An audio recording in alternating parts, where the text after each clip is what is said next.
আমাদের সাথে যারা পায়ে পা মিলিয়েছেন, আমরা ময়দান থেকে মিছিল শুরু করেছি এবং জোড়াসাঁকো ঠাকুরবাড়ি প্রায় 4 কিলোমিটার পথ আমাদের সাথে হেঁটে যারা এই মিছিলে অংশগ্রহণ করেছেন, তৃণমূল কংগ্রেসের সর্বস্তরের কর্মী সহ সভামঞ্চে উপবিষ্ট যারা রয়েছেন, প্রত্যেকটা ধর্মের প্রতিনিধি বা ধর্মগুরু যারা উপস্থিত রয়েছেন, সে ছাড়া সাংস্কৃতিক জগতের কলাকুশলীরা, খেলোয়াড়রা, যারা বাংলার কৃষ্টি সংস্কৃতি এবং ঐতিহ্যের প্রতিভূ, এবং তার সাথে সাথে বিগত 7 দিনে বিজেপির সহকারী সংস্থা জাতীয় নির্বাচন কমিশনের দ্বারা ঘোষণা করা এসআইআর, সেই এসআইআর ঘোষণা করার পরে গত 7 দিনে আমরা যে সমস্ত সহনাগরিকদের হারিয়েছি, তাদের পরিবারের, সেই শহীদ পরিবারের সদস্যরাও সভামঞ্চে রয়েছেন। আমি তাদেরকেও আমার কৃতজ্ঞতা এবং শ্রদ্ধা জানাই। যত দূর আমাদের চোখ যাচ্ছে, খালি কালো মাথা আর মাথা। দুদিনের ব্যবধানে আজকে এই সভা, মহামিছিল। গত পরশুদিন কালকে আমরা মিছিলের কথা ঘোষণা করেছি যে মমতা বন্দ্যোপাধ্যায়ের নেতৃত্বে কলকাতার রাজপথে এসআইআর এবং কেন্দ্রীয় সরকারের বৈমাতৃসুলভ আচরণ এবং বাংলার প্রতি ধারাবাহিক অবিচার, বঞ্চনা, লাঞ্ছনার বিরুদ্ধে এবং প্রতিবাদে আমরা আজকে মহামিছিল করব। রাস্তায় আস্তে আস্তে দুধারে যেভাবে মানুষ কলকাতা সহ অফিস পাড়ায় যারা উপস্থিত ছিলেন, আপামর জনসাধারণ যেভাবে তাদের ভালোবাসা, কৃতজ্ঞতা, আশীর্বাদের ঋণে আমাদের আবদ্ধ করেছেন, আমরা সবার কাছে চিরঋণী। দুদিনের ব্যবধানে তৃণমূল যদি এই মিছিল করতে পারে, তাহলে আগামী 2 মাসের মধ্যে দিল্লিতে কি করতে পারে সেটা বিজেপির বন্ধুদের আমরা একবার ভেবে দেখতে বলবো। আমাদের ধমকে চমকে বড় বড় ভাষণ দিয়ে কোনো লাভ নেই। এই মমতা বন্দ্যোপাধ্যায় 21শে জুলাই যে আন্দোলন কলকাতার বুকে হয়েছিল, তখন তৃণমূল তৈরি হয়নি। কংগ্রেসের ব্যানারে সে আন্দোলন হয়েছিল। সচিত্র পরিচয়পত্র যে দাবি, যে মানুষের ভোটাধিকার এবং মানুষের মৌলিক অধিকার থেকে মানুষকে যারা বঞ্চিত করেছে, তাদের বিরুদ্ধে আমরা গর্জে উঠব। 13 জন তরতাজা যুবক সেই দিন 21শে জুলাই প্রাণ দিয়েছিল।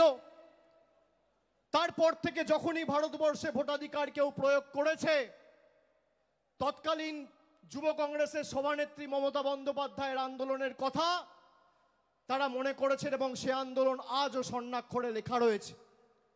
আগামী দিনে যদি মানুষের অধিকারে আমাদের প্রাণ দিতে রাস্তায় নামতে হয়, বিজেপির বিরুদ্ধে বঙ্গবাসী ইতস্তত বোধ করবে না। আমরা তৈরি আছি। আমাদের যদি মাথা নিচু করতে হয়, আমরা 10 কোটি বঙ্গবাসীর কাছে করব, কিন্তু দিল্লির কাছে বশ্যতা স্বীকার করব না, আত্মসমর্পণ করব না, তাদের কাছে মেরুদণ্ড বিক্রি করব না।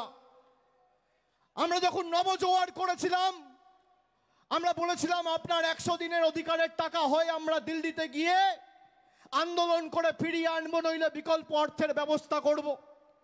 আমাদের সাথে বাংলার জনপ্রতিনিধিরা যারা ছিল, তপশিলি জাতি, উপজাতি, জনজাতি, মূলবাসী, সেই প্রতিনিধিদেরও অমিত শাহর অধীনস্থ দিল্লি পুলিশ চুলের মুঠি ধরে টেনে হিঁচড়ে তৎকালীন 2023 সালের অক্টোবর মাসে কৃষি ভবন থেকে বার করেছিল। আমরা শপথ করেছিলাম যে বাংলার ক্ষমতা কি তোমাদের দেখাবো, তোমাদের কাছে সব রয়েছে না, ভাবছো যা ইচ্ছা তাই করব, যখন ইচ্ছা যা ইচ্ছা ঘোষণা করব। আমি চাইবো যা চাই, জগৎ তাকে আমি না চাই। বাংলার মানুষের আশীর্বাদ নিয়ে আমরা রাস্তায় নেমেছিলাম। একদিকে 10 কোটি মানুষের আশীর্বাদ, আর একদিকে কেন্দ্র সরকারের ইডি, সিবিআই, মন্ত্রীরা, সুপ্রিম কোর্ট, হাইকোর্ট, বিচার ব্যবস্থার একাংশ, সংবাদ মাধ্যমের একাংশ, ইনকাম ট্যাক্স, নির্বাচন কমিশন, প্যারামিলিটারি ফোর্স, গোহারা হেরেছে, জয় হয়েছে বাংলার মানুষের। সেই 100 দিনে সুপ্রিম কোর্ট রায় দিয়েছে যে বাংলার মানুষকে টাকা দিতে হবে। আমরা বলেছিলাম জুন মাসে যখন এসআইআর এর নোটিফিকেশন করেছিল, যে জুন মাসে তৃণমূল কংগ্রেস তার অবস্থান স্পষ্ট করে বলেছিল যে একটা যোগ্য ভোটারের তালিকা থেকে যদি নাম বাদ যায়, বাংলার ক্ষমতাটা কি দিল্লির জমিদারদের দিল্লির বুকে এবং দিল্লির মাটিতে তৃণমূল কংগ্রেস দেখাবে। এই যে 7 জন আত্মহত্যা করে মারা গেছে, প্রাণ দিয়েছে, সবার ভোটার তালিকায় নাম ছিল। যখন ইচ্ছা যাকে ইচ্ছা বাংলাদেশি বলে আখ্যায়িত করে ডিপোর্ট করে দিচ্ছে। একটা অন্তঃসত্ত্বা মহিলা, তার 6 জন পরিবারের সদস্য সহ তাকে, যেখানে হাইকোর্ট রায় দিয়েছে তার মায়ের ভোটার তালিকায় নাম রয়েছে, তার বাবার ভোটার তালিকায় নাম রয়েছে, 2002 খসড়া তালিকায় নাম রয়েছে, তাকে বাংলাদেশি বলে ডিপোর্ট করে বাংলাদেশে পাঠিয়ে দেওয়া হয়েছে। এর জবাব বাংলা দেবেই। এবং নেত্রীকে আমি শ্রদ্ধা জানিয়ে তার অনুমতি চেয়ে আমি আপনাদের বলছি, এই যে 7 জন প্রাণ দিয়েছে সবাই যোগ্য ছিল, ভোটার তালিকা থেকে সবার নাম বাদ গেছে। আগামী দিন তৃণমূল কংগ্রেস দিল্লি যাবে এবং এসআইআর এর প্রতিবাদে বাংলার ক্ষমতা কি সারা ভারতবর্ষকে দেখাবে। দিল্লি যাওয়ার জন্য প্রস্তুত থাকুন। আগে যখন মানুষ ভোট দিত, মানুষ ভোট দিয়ে সরকার নির্বাচিত করত, আর প্রধানমন্ত্রী নরেন্দ্র মোদীর সরকার এখন পছন্দের ভোটার বেছে নিচ্ছে। আপনি ভাবুন, মানুষ বাঁচত সরকার, আর আজকে সরকার বাঁচছে ভোটার। কি এদের অবস্থা! হঠাৎ করে 10 বছর আগে 2016 সালের 8ই নভেম্বর ঘোষণা করে দিল আজ থেকে 500 টাকার নোট চলবে না, 1000 টাকার নোট চলবে না। হঠাৎ ঘোষণা করে দিচ্ছে আধারের কোনো দাম বা মূল্য নেই। হঠাৎ বলে দিচ্ছে ভোটার আইডি কার্ড ভ্যালিড নয়। হঠাৎ বলে দিচ্ছে রেশন কার্ডের কোনো ভ্যালিডিটি নেই। গত পরশুদিন অমিত শাহ একটা সাক্ষাৎকারে বলেছে, যারা ভারতবর্ষে জন্মায়নি তাদের ভারতে ভোটাধিকার প্রয়োগ করার অধিকার নেই। আমি অমিত শাহকে জিজ্ঞেস করতে চাই, আপনি যদি দম থাকে তাহলে আপনি প্রকাশ্যে এসে বলুন যে আপনি বলতে চেয়েছেন লালকৃষ্ণ আদবানি ভোট দিতে পারবে না। তার কারণ লালকৃষ্ণ আদবানির জন্ম হয়েছিল করাচিতে। এই যে মতুয়া ভাইয়েরা বসে আছে যারা ওপার বাংলা থেকে এসছে, বিজেপি এদের জন্য এখন নাটক করে ক্যাম্প খুলেছে। একজনকেও নাগরিকত্ব দেয়নি। আর আমি বলি শুনুন, মতুয়া ভাইয়েরা, রাজবংশী ভাইয়েরা, এদের ফাঁদে পা দেবেন না। এদের ক্যাম্পে যদি আপনারা যান, আসামে 12 লক্ষ হিন্দু বাঙালির যা অবস্থা হয়েছে, আপনাদেরও একই পরিণতি ভারতীয় জনতা পার্টি করবে। আর আমি বুক ঠুকে বলে যাচ্ছি, যতদিন তৃণমূল কংগ্রেসের একটা সৈনিক এই বাংলার মাটিতে থাকবে, একটা মতুয়া ভাই বা একটা রাজবংশী ভাইকে বাংলাদেশি বলে আখ্যায়িত করে বাংলাদেশে ডিপোর্ট করতে আমরা দেব না। তার আগে আমাদের মৃতদেহের উপর দিয়ে ভারতীয় জনতা পার্টি এবং কেন্দ্র সরকারকে পেরোতে হবে। আপনারা এদের ফাঁদে পা দেবেন না। যেই এদের ক্যাম্পে যাবেন, আমি তো শুনছি এখন মতুয়া মহাসংঘের কার্ড দিয়ে 800 টাকা করে তোলা হচ্ছে। এই হচ্ছে বিজেপি। আপনার আবেগ নিয়ে যারা ছেলে খেলা করে, ধর্মের নামে যারা রাজনীতি করে, যারা বাংলায় ধর্মের নামে বিভাজন করে বাংলাকে অনুতপ্ত করার ষড়যন্ত্র চক্রান্ত বছরের পর বছর এরা করেছিল, এদের ষড়যন্ত্রের আগুনে বাংলার 10 কোটি মানুষ ঐক্যের প্রদীপ জ্বালিয়ে বাংলার সাম্প্রদায়িক সম্প্রীতি কাকে বলে তুলে ধরে বাংলার ভালোবাসা, সংস্কৃতি, ঐতিহ্যকে অক্ষুণ্ণ রেখেছে। আমি বাংলার 10 কোটি মানুষকে কৃতজ্ঞতা জানাই, প্রণাম জানাই। হট করে এসআইআর ঘোষণা করে দিতে হবে, তার কারণ বিজেপি বাংলায় 2021-এও হেরেছে, 16-তেও হেরেছে, 19-এও হেরেছে, 24-এও হেরেছে। আমি আপনাদের কথা দিচ্ছি, আপনারা হাত তুলে বলুন সবাই দিল্লি যাওয়ার জন্য প্রস্তুত? সবাই হাত তুলে বলুন আমার মতুয়া ভাইয়েরা দিল্লি যাবেন? যাবেন? সবাই দিল্লি যাওয়ার জন্য প্রস্তুত? হাত তুলুন। বাংলার ক্ষমতা কি আমরা দেখাবো? বাংলার ক্ষমতা কি আমরা দেখাবো? দিল্লি যাওয়ার জন্য প্রস্তুত? বিজেপিকে জবাব দেওয়ার জন্য প্রস্তুত? জনগর্জন কাকে বলে ভারতীয় জনতা পার্টিকে শিক্ষা দেওয়ার জন্য প্রস্তুত? আমাদের কাছে যারা কাগজ চাইছে তাদের বাবা ঠাকুরদার কাগজ নিয়ে এসে আগে বাংলার মানুষকে দেখাও, তারপর কাগজ চাওয়ার কথা বলো। এই মাটি ততটাই আমার যতটা তোমার।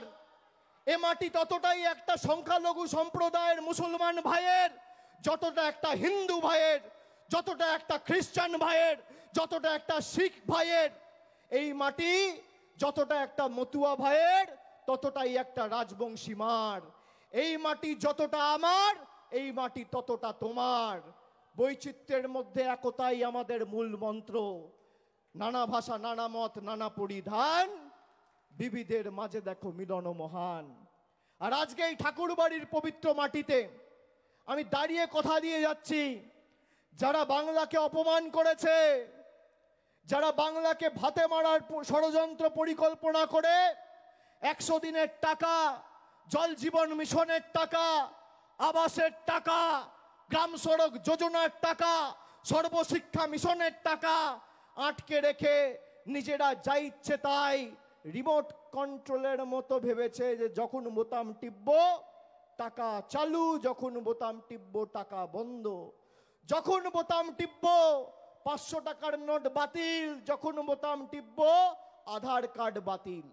যারা মানুষকে রিমোট কন্ট্রোলের মতো পরিচালনা করেছে গত 5 বছর, আগামী 26-এর লড়াই শুধু মমতা বন্দ্যোপাধ্যায়কে চতুর্থবার মুখ্যমন্ত্রী করার লড়াই নয়, আগামীর লড়াই বিজেপিকে শূন্য করার লড়াই, বিজেপিকে শূন্য করার লড়াই, বিজেপিকে শূন্য করার লড়াই।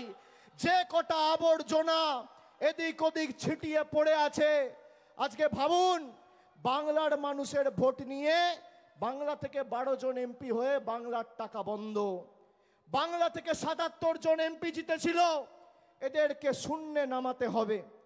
এদেরকে শূন্যে নামালে আজকে যদি 12 জন এমপি না জিতে তৃণমূল হয়েছে 29, যদি তৃণমূল 40 হতো তাহলে আজকে কি হতো?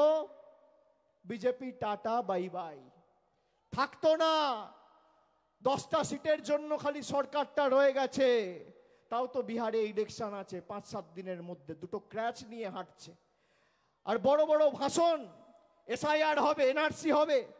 এই ঠাকুরবাড়ির মাটিতে দাঁড়িয়ে মমতা বন্দ্যোপাধ্যায় এনআরসির বিরুদ্ধে 2019 সালের 16ই ডিসেম্বর মিছিল করে এই জোড়াসাঁকোতে সভা করে বলেছিল যে আমরা এনআরসি হতে দেবো না।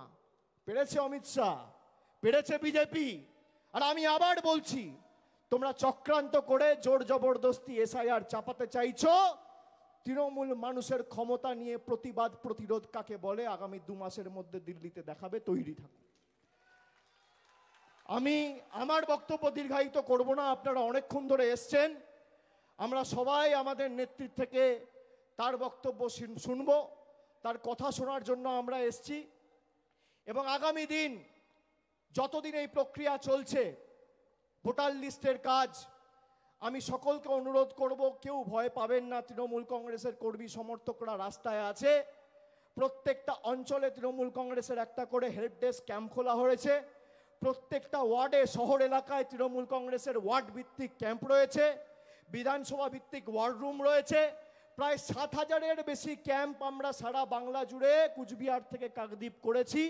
বাংলার মানুষের পাশে যতদিন তৃণমূল কংগ্রেস আছে, বাংলার মানুষকে কেউ দমিয়ে রাখতে পারবে না। চলবে না অন্যায়, টিকবে না ফন্দি, জনগণের আদালতে হতে হবে বন্দী। যে আমরা লড়াইয়ের ডাক দিয়েছিলাম 2023 সালে 100 দিনের লড়াই, আমাদেরকে অনেক চেষ্টা করেছিল আটকানোর, আটকাতে পারেনি। তারপরে রাজভবনে এসে আমরা ধর্ণা করেছিলাম, আইনত লড়াই হয়েছে, 2,58,00,000 জব কার্ড হোল্ডারের জয় হয়েছে। আগামী দিন 10 কোটি বঙ্গবাসীর জয় হবে। তাই চতুর্থবার শুধুমাত্র মমতা বন্দ্যোপাধ্যায়কে বাংলার মুখ্যমন্ত্রী করলেই আমাদের হবে না। যারা বাংলার মানুষকে পদে পদে লাঞ্ছিত, বঞ্চিত, নিপীড়িত, শোষিত, অত্যাচারিত, অবহেলিত, বাংলাদেশি বলে আখ্যায়িত করে দাগিয়ে দিয়েছে, সেই বাংলা বিরোধীদের সবকটাকে ছেটিয়ে বঙ্গোপসাগরে ভাসান দিয়ে আবর্জনাগুলোকে তাড়িয়ে বাংলাকে বাংলা বিরোধী বিজেপি থেকে মুক্তি দিতে হবে। সকলকে আর একবার ধন্যবাদ, কৃতজ্ঞতা, প্রণাম জানিয়ে সকলকে আর একবার আমার শ্রদ্ধা নিবেদন করে আমি আমার বক্তব্য শেষ করছি। জয় হিন্দ, বন্দে মাতরম, জয় বাংলা।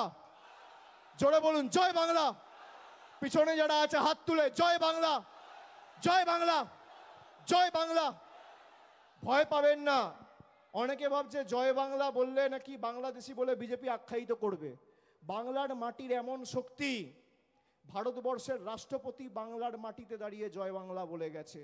কারোর ক্ষমতা নেই। বলবেন, গর্ব করে বলবেন, বুক ঠুকে বলবেন, আওয়াজ উঁচু করে বলবেন, জয় বাংলা, জয় বাংলা, জয় বাংলা, জয় বাংলা, জয় বাংলা, জয় বাংলা। দুহাত তুলে জয় বাংলা, জয় বাংলা, জয় বাংলা, জয় বাংলা, জয় বাংলা, জয় বাংলা, জয় বাংলা, জয় বাংলা। অনেক অনেক ধন্যবাদ, নমস্কার।